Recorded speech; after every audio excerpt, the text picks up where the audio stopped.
ప్రతిరోజు కొంచెం అనుకున్నవి అన్నీ కూడా అనుకున్న సమయానికంటే కొద్దిగా ఆలస్యం అవటం అనేది మొదటి రోజు యొక్క ధర్మం. ఏర్పాట్లన్నీ సకాలంలో చేసినా అలా జరగడమే మంచిది కూడా. విశేషం ఏమిటయ్యా ఇవాళ అంటే, కాశీలో విశ్వేశ్వరుడి యొక్క సన్నిధిలో కాసేపట్లో మేషరాశిలోకి బృహస్పతి ప్రవేశిస్తున్నారు అనగా, అంటే గంగా పుష్కరాలు ఆరంభమవుతాయి అనే విషయము మనకి తెలిసినప్పుడు, ఒక పక్క నుంచి లోపల ఉన్నటువంటి మూర్తిని, దానికి అవసరమైనటువంటి స్థలాలని పూర్తిగా విశ్వనాథుడు పూర్వం ఎక్కడ ఉన్నాడో అక్కడే మళ్ళీ పునః సుప్రతిష్ఠితుణ్ణి చేయడానికి అవసరమైనటువంటి ఏర్పాట్లు జరిగిన సంవత్సరం ఇది. మూలాలన్నీ కూడా ఎక్కడ ఉన్నాయని మొదటిసారి తెలిసిందండి 500-800 ఏళ్ల తర్వాత. కాబట్టి ఈ సంవత్సరము ఇది తెలిసిన తర్వాత శంకర జయంతి ఇక్కడే జరగాలి కాశీలో అని నిర్ణయం తీసుకోవడానికి ప్రధానమైన కారణం అది. తొందరలో విశ్వనాథుడు తన స్వస్థలంలోకి వచ్చి కూర్చొని తీరాలి. కూర్చోవాలి అంటే ఆ జ్ఞానము అనేటటువంటిది, ఆ విశ్వనాథుడి యొక్క జ్ఞానం ఏదైతే ఉందో అది పక్కకి దప్పి కొంచెం అటు ఇటు జనాల బుద్ధిలో తిరుగుతోంది. కాబట్టి దాన్ని సక్రమమైన ప్రదేశంలో పెట్టగలిగిన వారు ఆచార్యుల వారైన శంకరాచార్యుల వారు. కాబట్టి ఆయనే ఉత్సవ విగ్రహంగా తిరిగేటటువంటి వాడు. ఎవరయ్యా? శంభోర్మూర్తి చరతి భువనే శంకరాచార్య రూప. శంకరాచార్యుల వారే ఈ భూమి మీద చర విగ్రహ రూపములో, అంటే స్థిరంగా విశ్వనాథుడు అక్కడ ఉంటే విశ్వమంతా అవసరమైన జ్ఞానాన్ని చరంగా తిప్పుతూ కనిపించినటువంటి శివుడు ఎవరయ్యా అంటే శంకరాచార్యుల వారే. కాబట్టి ఎక్కడెక్కడో తిరుగుతున్నటువంటి శంకరుణ్ణి ముందు ఆయన్ని ఇక్కడికి తీసుకొస్తే స్థిరంగా ఉన్న విశ్వనాథ దర్శనం మనందరికీ అయి తీరుతుంది. కాబట్టి స్థిరంగా ఉండే విశ్వనాథ దర్శనం చరముగా చక్కగా అంతటా జ్ఞానాన్ని వ్యాప్తి చేస్తూ, తాను అంతా తిరుగుతూ ఎక్కడా తిరగకుండా ఉండి, తాను అన్నీ మాట్లాడుతూ ఏది మాట్లాడకుండా ఉండి, ఏమీ మాట్లాడకుండా అన్నీ మాట్లాడుతూ ఉండి, ఒకటే చోట స్థిరంగా ఉండి అంతా తిరుగుతున్నట్టు కనిపించే ఆదిశంకర భగవత్పాదాచార్యుల వారిని మనం తీసుకొని వచ్చి మన హృదయంలో ప్రతిష్ఠ చేసుకుంటే విశ్వనాథుడు అతి త్వరలో ఆయన స్వస్థానంలో కూర్చొని తీరుతాడు. దీంట్లో అనుమానం లేదు. ఇది మనమందరం చూసి తీరాలి. మన పూర్వీకులు ఎవరు చూడలేదో వాళ్ళు దురదృష్టవంతులు. చాలామంది బాధపడి ఉంటారు, అయ్యో ఇంత ఘోరం జరుగుతోంది అని ఏడ్చిన వాళ్ళు కొన్ని కోట్ల మంది విశ్వనాథుడికి అక్కడ ఘోరం జరుగుతున్న నాడు అన్ని కోట్ల మంది ఆనాడు బాధపడి చూడలేనటువంటి ఘట్టాన్ని అయోధ్యలో మనం ఇప్పుడు చూడబోతున్నాం. అలాగే కాశీలో కూడా చూస్తాం, మధురలో కూడా చూడబోతున్నాం. అతి శీఘ్రంగా మధురలో కూడా మళ్ళీ కృష్ణయ్య ఎక్కడ పుట్టాడో అక్కడ క్షేత్రం వచ్చి తీరుతుంది. ఎప్పుడు తీరుతుంది అంటే, ప్రజలుగా మనమందరము ఇవి చేయగలిగిన సమర్థుడు ఎవరో తెలుసుకొని అలాంటి సమర్థుణ్ణి ఎన్నుకోగలిగినటువంటి నాడు ఖచ్చితంగా ఇది జరిగి తీరుతుంది. కాబట్టి దానికి తగ్గటువంటి వ్యవస్థలో మనం అందరం కూడా ఉండాలి అని చెబుతూ, శంకరాచార్య భక్త సమాజాన్ని 99వ సంవత్సరంలో నాకు 22 ఏళ్ల వయసు ఉన్నప్పుడు ప్రప్రథమంగా ఆరంభించటం అనేది జరిగింది. అప్పుడు మొదలుపెట్టినటువంటి ఆ శంకర జయంతి ఉత్సవాలు ఆదిశంకరాచార్య భక్త సమాజము అనేక మంది సహకారంతో, మొట్టమొదటే బ్రహ్మశ్రీ మల్లాది చంద్రశేఖర శాస్త్రి గారు పౌరాణిక సార్వభౌములు వారొచ్చి ప్రప్రథమంగా ఉపన్యాసం చెప్పడం, ఆ తర్వాత బ్రహ్మశ్రీ మాడుగుల నాగపణి శర్మ గారు, ఆ తర్వాత బ్రహ్మశ్రీ సామవేదం షణ్ముఖ శర్మ గారు, ఇలా ప్రవచనకర్తలు అప్పట్లో ఉన్నటువంటి ప్రముఖులైన ప్రవచనకర్తలతోటి ఆరంభమైనటువంటి ఈ వేదిక బ్రహ్మశ్రీ శంకర శర్మ గురువు గారు 2003వ సంవత్సరంలో పరిచయం అవడంతో, శంకర్ల హృదయం అంటే ఒక్క ప్రవచనమే కాదయ్యా, సమస్తమైనటువంటి వైదిక వాంగ్మూలం అంతా కూడా ఓ దగ్గర కలిస్తే ఆదిశంకర్ల యొక్క పూర్ణమైన చిత్రం మనకు కనిపిస్తుంది. కాబట్టి దీన్ని శాస్త్ర సభగా, వేద సభగా, అలాగే జ్యోతిషము కానివ్వండి, వైదికంలో ఎన్ని రకాలైనటువంటి కళలు, ఆయన జగద్గురువు, ఎన్ని విద్యలున్నాయో అన్ని విద్యల్లో ఆయన పైన అలా కూర్చొని అట్లా సింహభాగం మీద చూస్తే ఎవరు కనిపిస్తారయ్యా అంటే ఆదిశంకర్లు కనిపిస్తారు. ఆయన పుట్టింది ఎక్కడ? కాలడి. కాలడి దగ్గర ఉన్న సముద్రం లోతుకెళ్ళి భూమి దగ్గర చూస్తే అంతకంటే కింద ఉండేది ఎవరయ్యా, ఇంతకంటే లోతు ఉంటుందా అంటే అంత లోతులో ఉండేవాడు ఆదిశంకరుడే. ఇక్కడి నుంచి కైలాస శిఖరానికి వెళ్ళి అబ్బా ఇంత ఎత్తు మీద ఈ కొండ ఉంది, దీనికంటే ఎత్తు మీద ఎవరైనా ఉంటారా అంటే ఆ ఎత్తు మీద కూడా ఉన్నవాడు ఆదిశంకరుడే. కారణం ఏమిటి? 3 సార్లు ఆయన ఈ భూమి మీద మొత్తము సంచారం చేసి ఇటు నుంచి అటు, అటు నుంచి ఇటు మొత్తము అంతా ఎవరి కోసం తిరిగాడండి. ఇవాళ మనం ఏదో అనుకుంటూ ఉంటాం. నేను నడుచుకుంటూ వెళ్తున్నప్పుడు కార్యకర్తలు కొంతమంది, అయ్యో చెప్పులు లేకుండా తిరుగుతున్నావా, ఎంత ఇబ్బంది, కాళ్ళకి అసలే ఎండాకాలం వేడి చేస్తుంది, కింద నుంచి వేడి వస్తుంది అని పాపం నా శ్రేయోభిలాషులు మంచి కోరుకుండే వాళ్ళందరూ కూడా అలా వద్దు తిరగద్దు అని నాకు చెప్తూ ఉంటారు. నాకు కూడా కాస్త అటు ఇటు 10 సార్లు తిరిగినప్పుడు ఎప్పుడో మోకాళ్ళ నొప్పులు వస్తాయి. అప్పుడు ఒక్కసారి ఆలోచిస్తాను, ఈ కాస్త ఇక్కడి నుంచి అక్కడికి 10 సార్లు తిరిగితేనే మోకాళ్ళ నొప్పులని, దీనికి గ్లూకోజ్ తాగుదామా, ఓఆర్ఎస్ తాగుదామా, కొబ్బరి బోండాలు తాగుదామా, ఇంకెక్కడైనా ఎన్ని రకాల భోజనాలు పెడతారు, నీళ్ళు ఎక్కడ దొరుకుతాయి, అక్కడి నుంచి మనం మొదలుపెట్టి ఇక్కడికి వచ్చే లోపలకే మా రమేష్ గుప్తా గారు, మల్లయ్య గుప్తా గారు వద్దండి ఓ టన్ను బియ్యం ఇక్కడికి పంపిద్దామని రైల్లో ఎక్కించి టన్ను బియ్యం ఇక్కడికి పంపించేశారు. అంటే వ్యవస్థ అంతా ఏర్పాటు చేసుకొని ఇక్కడికి వచ్చి తిరిగితేనే ఇంత బాధపడితే, ఒక సామాన్యమైనటువంటి కుర్రవాడు కాలడిలో పుట్టినటువంటి ఆయన 8వ ఏట అక్కడి నుంచి 2000 కిలోమీటర్లు నడుచుకుంటూ వెళ్ళి ఓంకారేశ్వర గుహలో ఆయన యొక్క గురువు గారిని చూసి అక్కడ దర్శనం చేసుకొని అతి పిన్న వయసులో అక్కడి నుంచి కాశీకి నడుచుకుంటూ వచ్చి ఇక్కడ భాష్యాలు రాసి ఇక్కడి నుంచి కాశ్మీరము మానస సరోవరం, మనమందరం ఇప్పటికీ మానస సరోవరం వెళ్తాం, కానీ కైలాస శిఖరాన్ని పైకెక్కిన వాడు ఎవడయ్యా అంటే పెద్ద పెద్ద టెక్నాలజీ ఉన్నవాళ్ళు కూడా ఎక్కలేక కిందకి దిగి వెళ్ళిపోతూ ఉండే ప్రదేశం, హెలికాప్టర్లున్నా వెళ్ళలేని ప్రదేశం. అలాంటి మానస సరోవరాన్ని ఆదిశంకర భగవత్పాదాచార్యుల వారు పైకెక్కి అక్కడికి ఎవడూ సామాన్యుడు వెళ్ళలేడు అని 5 శివలింగాలని తీసుకొచ్చి శృంగేరిలో ఒకటి, ద్వారకలో ఒకటి, బదరిలో ఒకటి, పూరిలో ఒకటి, పుష్పగిరి పీఠంలో ఒకటి, ఆ రామేశ్వర క్షేత్రంలో ఒకటి, ఇట్లా 5 శివలింగాల్ని అక్కడి నుంచి తీసుకొని వచ్చి ఆయన ప్రతిష్ఠ చేశారు ఆ మంచు కొండల్లోంచి. అంటే ఎంత అనుగ్రహం!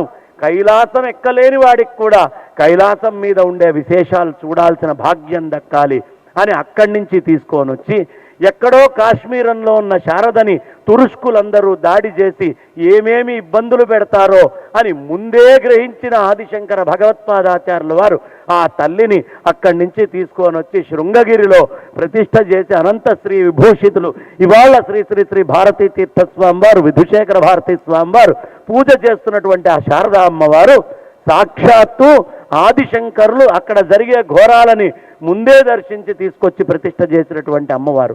ఇవాళ ఘోరాలు ఆగినాయి. ఘోరాలు ఆగితే ఏమవుతుందో తెలుసా అండి? కాశ్మీరంలో ఉండే పండితులందరూ శృంగేరికి వెళ్ళి జగద్గురువుల చరణాల దగ్గర కూర్చొని, స్వామి మళ్ళీ మాకు శారదా ప్రతిష్ఠ కాశ్మీరంలో జరగాలి అని ఎల్ఏసి బార్డర్లో మళ్ళీ శృంగేరి జగద్గురువుల ఆశీస్సులతో మొన్ననే శారదా అమ్మవారి యొక్క గుడి పునఃప్రతిష్ఠ అయింది గట్టిగా కరతాళ ధ్వనులతో. ఎంత గొప్ప విషయం అండి అది. కాబట్టి స్థిరమైన ప్రభుత్వం ఉండి వైదిక ధర్మాన్ని గురించి ఆలోచించే ప్రభుత్వం ఉన్ననాడు ఖచ్చితంగా అక్కడి నుంచి శృంగేరి దక్షిణం నుంచి శారద మళ్ళీ వెళ్ళి అక్కడ కూర్చుందా కూర్చోలేదా, అది కూర్చుండేట్టుగా ఎప్పుడూ నిలబెట్టాల్సినటువంటి బాధ్యత మనందరిది. కాబట్టి దీన్ని అంతా మనం ఒక్కొక్క విషయాన్ని శంకరులు ఆయన చెప్పారు ఇందాక, జంతువునాం నరజన్మ దుర్లభం అని. ఒక్క నరజన్మ దుర్లభం జంతువునాం అనే పదానికి ఓ అరగంట గంట చెప్పారు. అంటే వారు రాసిన సాహిత్యం మొత్తం చెప్పుకోవాలి అంటే ఆయన రాసిన వివేక చూడమని ఈ జీవితం మొత్తం అర్థమయ్యేట్టు చెప్పుకోవాలన్నా కష్టమే. అంత కఠినమైనటువంటి విషయాల్ని అనాయాసంగా అందించినటువంటి మహానుభావులు ఆదిశంకర భగవత్పాదాచార్యులు వారు. అందుకని ఇన్ని కోణాలు ఉన్నాయ్యా శంకరులలో. రాజకీయం ఉంది, అక్కడికి రాజకీయ నాయకులు వచ్చినప్పుడు వాళ్ళతోటి పనులు ఎలా చేయించాలి, ఆ చతురత, దానికి అవసరమైనటువంటి విషయాలు మొత్తము ఆయన దగ్గర ఉన్నాయి. ఇంకో పక్కన సామాజికమైనటువంటి పరిస్థితుల్ని అర్థం చేసుకోగలిగే శక్తి ఉంది. ఇంకో పక్కన భౌగోళికమైనటువంటి జాగ్రఫీ ఎంత తిరిగారు, ఆయన రాసిన స్తోత్రాల్లో ఎంత జాగ్రఫీ రాసి పెట్టారు, ఎంత హిస్టరీ, అంతకు ముందున్నటువంటి చరిత్ర ఎంత తీశారు, ఎంత జ్ఞానాన్ని తవ్వి తోడి మనందరికీ ఇచ్చారు. కూలిపోయినటువంటి అనేక క్షేత్రాల్ని, ఒక్కొక్క క్షేత్రాన్ని ఒక్క క్షేత్రం గడితేనే నా అంత మొనగాడు లేడు అని అనుకునేటటువంటి రోజులలో ఆసేతు సీతాచలము ఎన్ని గుళ్ళని ఉద్ధరించారండి ఆదిశంకరాచార్యులు వారు. అనేకమైనటువంటి క్షేత్రాల్ని ఉద్ధరించి అన్ని చోట్ల అంత సేవ చేశారే. అంత నడిచినటువంటి ఆ మహానుభావుడికి ఎంత కాళ్ళ నొప్పి వచ్చి ఉండాలి. ఆయన కోసం మనం పడే కాళ్ళ నొప్పి ఓ కాళ్ళ నొప్పా, ఈ కాస్తా గురించి మనం ఆలోచించాలా అని ఆయనే మళ్ళీ స్ఫూర్తిగా వచ్చి నా మనస్సు మొత్తము పరిపూర్ణంగా మళ్ళీ కాదు, ఆయన తర్వాత ఆయన్ని పోల్చుకుంటే ఆయనలో కోటో వంతు శక్తి అయినా వచ్చి మనం పనిచేయలేమా అని కేవలం ఆ ధైర్యంతో జరుగుతున్నటువంటి కార్యక్రమమే 2002 నుంచి 99 నుంచి జరుగుతున్నటువంటి ఈ శంకర జయంతి. 3లో గురువు గారు వచ్చాక శాస్త్ర సభల్ని నిర్వహించాము. అదేవిధంగా వేద సభల్ని, వేదార్థ సభల్ని, ఇలా అనేకమైనటువంటి సభలన్నీ కూడా ఇక్కడి నుంచి చేస్తూ హరికథకులు వచ్చి రకరకాల హరికథల్ని చెప్పడం జరిగింది.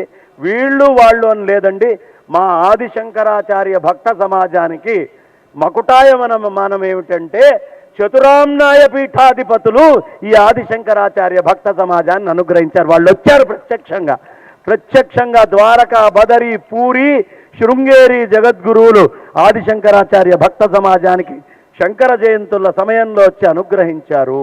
ఇంతకంటే ఏం కావాలి? ఓ పక్క నుంచి హంపి స్వామివారు, ఇంకొక పక్క నుంచి ధర్మపురి స్వామివారు, ఇలా చెప్పలేనటువంటి అనేక మంది యతులు, అంతమంది యతులు వచ్చారు. శాస్త్ర పండితులు వచ్చారు, వేదార్థ పండితులు వచ్చారు. ఇలా ఎంతో మందిని ఈ ఆదిశంకరాచార్య భక్త సమాజం ఒకళ్ళనొక్కళ్ళని తీసుకొని వచ్చి ఆ చరిత్ర వెనక్కి తిరిగి చూడాలంటే ఆశ్చర్యం వేస్తుంది. మొన్న ఎగ్జిబిషన్ గ్రౌండ్స్లో పోయిన సంవత్సరం చేసినప్పుడు నేను ఏం చేయగలను, నాతోటి అవుతుందా, నాకు శంకరుల మీద భక్తి ఉంది కానీ నేను సంపన్నుణ్ణి కాదే, నాకేమి ఆర్థికమైనటువంటి ద్రవ్యం లేదు, ఈ రోజు గడిస్తే రేపటి పరిస్థితి ఏమిటి అని ఆలోచించేటటువంటి పరిస్థితుల్లో ఉన్న నేను అంత పెద్ద శంకర జయంతి ఉత్సవాన్ని చేయగలనా అనంగానే మనస్సులో ఆ శంక వస్తే చాలు, వెంటనే ఆ పరమాత్మ ఆశీస్సుల రూపంలో జగద్గురువుల్ని, శంకర శర్మ గురువు గారు లాంటి వాళ్ళని, అవసరమైనటువంటి విజ్ఞానానికి వాళ్ళందరినీ పంపించి, ఇంకో పక్క నుంచి విశ్వనాథ గోపాలకృష్ణ శాస్త్రి గారు వేదిక మీద కూర్చొని చక్కగా సభని మొత్తాన్ని, అందరు పండితుల్ని, అందరు జ్యోతిష్యుల్ని అందరినీ సన్మానం చేసుకుంటూ ఉంటే, మరి ఆర్థికమైన భయం నీకుందన్నావు కదా అంటే వెంటనే నాకు 2 మనుషులు వచ్చారండి. నేనేదో గోసమ్మేళనం మీద కూర్చొని మాట్లాడుతూ ఉంటే మా మల్లయ్య గుప్తా గారు వచ్చారు. వచ్చి, స్వామి నేను ఒక 2 టన్నుల బియ్యం పంపిస్తా అన్నాడు ఆయన. నాకు అర్థం కాల, 2 టన్నులు అంటే బుద్ధి పనిచేయాలి, అంత ఊహించలా. 200 కిలోలేమో క్వింటాళ్ళని తిరిగింది. ఎందుకంటే 2 టన్నులు అంటే 2000 కిలోలు ఎవరు పంపిస్తారులే అనే బుద్ధిలో ఉన్నా. 2 టన్నుల బియ్యం నేను ఇస్తున్నా అన్నాడు. నాకు అర్థం ఆయన ఏమైనా పొరపాటున ఉంటారులే, టన్ను కాదు 2 బస్తాలు పంపిస్తారేమో అనుకొని మళ్ళీ నేను ఇంటికి వెళ్ళి ఆలోచిస్తే మళ్ళీ ఫోన్ వచ్చింది ఆయన దగ్గర నుంచి, అయ్యా నా తరఫు నుంచి 2 టన్నులు సంసిద్ధమని. 2 టన్నులు అంటే 2000 కిలోలు. అప్పుడు నాకు అర్థమైంది, ఎందుకంటే రోజుకి 7000 నుంచి 10,000 మంది అక్కడ భోజనం చేస్తే దానికి అని నేను ఆలోచిస్తే ఆ 2 టన్నులు ఇస్తా అని మాటిచ్చిన ఆయన మొత్తము సభ పూర్తయ్యేటప్పటికీ 100 క్వింటాళ్ళు పంపించాడు. అంటే 10 టన్నులు 10,000 కిలోల బియ్యాన్ని అక్కడికి పంపించి, ఇక పప్పులు ఉప్పులు ఇవన్నీ చూడక్కర్లా, మా రమేష్ గుప్తా గారు అధ్యక్షతను అక్కడ అట్లా కూర్చొని ఉండగా, అయ్యా మీరు ఏమీ చింత చెయ్యొద్దు, దీని ఆర్థిక విషయాలు మీకెందుకు అనవసరంగా బుద్ధిపాడు చేసుకుంటారు, డబ్బు లెక్కలు మేము చూసుకుంటాం, ఎకనామిక్స్ మీరు చూడాల్సింది ఏమిటి, వేదిక మీద ఉండే పండితులు ఏమిటి, అక్కడ అవసరమైన జ్ఞానం ఏమిటి, అక్కడ వచ్చేటటువంటి పెద్దలు ఏమిటి, దాని నుంచి సమాజానికి ఏమందిస్తారు, ఈ విషయాన్ని మీరు ఆలోచించుకోండి అని నాకు భుజం మీద వెన్నుదట్టి ధైర్యాన్నిచ్చి చక్కగా అటు ఇటు ఎలా అయితే వెంకటేశ్వర స్వామి వారికి శంఖు చక్రాలు ఉంటాయో అలా శంఖు చక్రాల్లాగా ఆదిశంకర భగవత్పాదాచార్యుల వారికి వాళ్ళిరువురు ఈ ఆదిశంకరాచార్య భక్త సమాజానికి లభించడం, ఋషిపీఠం నుంచి మేము మీ వెంట ఉన్నామని ఇవాళ ఆంధ్ర రాష్ట్రంలో ఉన్న పండితులందరూ కూడా శంకరాచార్యుల వారు జగద్గురు అంటే శంకరులే అని చెప్పి వాళ్ళందరూ కూడా వేదిక మీదకి వచ్చి కవి సమ్మేళనం పెడితే అనేక మంది కవులు అలా మొత్తము సమ్మేళనం మీద బ్రహ్మశ్రీ గరికపాటి నరసింహారావు గారు, మాడుగుల నాగపణి శర్మ గారు, అలాగే మేడసాని మోహన్ గారు, శ్యామలానంద ప్రసాద్ గారు, మహదేవమణి గారు, ఒకళ్ళేమిటి జొన్నవిత్తుల వారు, ఇట్లా ఒకళ్ళిద్దరేమిటి కవులందరూ ఆదిశంకరులు జగద్గురు అని వచ్చారు. శాస్త్ర పండితులందరూ మణిద్రావిడ శాస్త్రి గారు, విశ్వనాథ గోపాలకృష్ణ శాస్త్రి గారు, శంకర శర్మ గురువు గారు, మద్దులపల్లి దత్తాత్రేయ శాస్త్రి గారు, ఇట్లా అనేక మంది శాస్త్ర పండితులు జగద్గురువు శంకరులే అని వచ్చారు. వేదార్థ పండితుల్ని తీసుకుంటే వేదార్థ పండితులు జగద్గురువులు శంకరులే అని. అంటే ఈ ప్రపంచంలో ఉండే విజ్ఞానమంతా, మస్తిష్కాల్లో ఉండే మేధా సంపత్తంతా ఏ చరణార విందాల దగ్గర అలా తలకాయ మోపుతుందో అది జగద్గురు స్థానము అని చెప్పడానికి అంతమంది పండితులు ఆ వేదికనెక్కి 100ల మంది పండితులు జగద్గురువులంటే ఎవరు అని చెప్పారు. ఈ ప్రపంచంలో మీరు ఎంత ఎత్తైన కొండని తీసుకున్నా శంకరాచార్యుల వారి మోకాల దాకా కూడా అది రాలేదు, బొటను వేలు కూడా దాటలేదు అంత పెద్ద కొండ కూడా. కారణం ఏమిటయ్యా అంటే అంత పెద్ద పనిని ఆయన ఇంతకు ముందే చేసున్నారు. మనం ఎవరో చెయ్యడం వల్ల ఆయన ఎత్తుపోడు. ఎవడు ఎంత ఎత్తుగా కట్టినా, ఏం చేసినా, ఎంత కొండ తెచ్చినా, ఎంత భవనం తెచ్చినా బొటను వేలు దాటనంత పనిని ఆదిశంకర భగవత్పాదాచార్యుల వారు ముందే చేసి పెట్టారు. అందులో 1 కోటి వంతు ఎవరైనా చేయగలిగినా సద్గురు అని దండం పెట్టచ్చు. అంత చేసిన వాడు కూడా ఎవడు లేడు ఈ కలియుగంలో. కాబట్టి ఈ కలియుగంలో పుట్టిన వాళ్ళు, అంత చేసిన వాళ్ళు ఎవరైనా ఉంటే అది ఆదిశంకర భగవత్పాదాచార్యుల వారే అని చెబుతూ ఇవాళ 2023 సంవత్సరంలో కాశీలో 24వ శంకర జయంతి సమారోహాన్ని మనం ఆరంభించుకున్నామని చెబుతూ ప్రప్రథమంగా కేవలం శంకరాచార్య అష్టోత్తర శతనామాదిని ఏమైనా ఒక 2 చిన్న స్తోత్రాల్ని మనందరితోటి పారాయణ చేయించవలసిందిగా, అష్టోత్తర శతనామాది దాకా స్వామివారి యొక్క 108 నామాలని ఒక్కసారి మనమందరం చదువుకుందామని చెప్తూ, అందరికీ పుస్తకాలు పంచండి. కింద ఉన్నవాళ్ళు రేపు వచ్చేటప్పుడు అందరు పుస్తకాలు తెచ్చుకోండి. వేదిక మీదకి ఇంకో 4 పుస్తకాలు ఇవ్వండి అని కోరుతూ ఉన్నాను. వేదిక మీదకి ఇంకొక 4 పుస్తకాలు ఇస్తే మనం ఆరంభం చేసుకుందాం.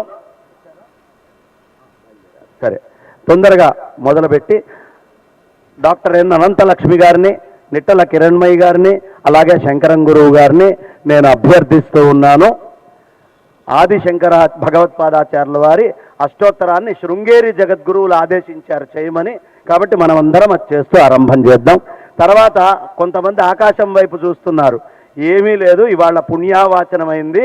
ఇప్పుడే 4 చినుకులు కనిపించకుండా పడి ఈ భూమి మొత్తాన్ని పుణ్యావాచనం చేసినాయి. రేపు గంగా పుష్కరాలు అయ్యే ముందు కావాలి. కాబట్టి ఇది పెద్ద ఇబ్బంది పెట్టేది కాదు. ఒకవేళ ఇక్కడ ఏదైనా ఇబ్బంది అయ్యి ఏదైనా ఆలోచన వచ్చి ఎక్కడ జరుగుతుంది అంటే ఎదురుగుండా మార్వాడి భవన్లో కనక్ భవన్ అని ఉంది. మార్వాడి సేవా సదన్లో కనక్ భవన్లో మన ఇంతమంది కూర్చోగలిగే హాల్, ఏసీ హాల్ ఉంది. హాయిగా లోపల చేసుకోవచ్చు. కాబట్టి కొత్తగా వచ్చే వాళ్ళకి, రూముల్లో ఉండే వాళ్ళకి ఈ విషయాలు తెలుసు. బయట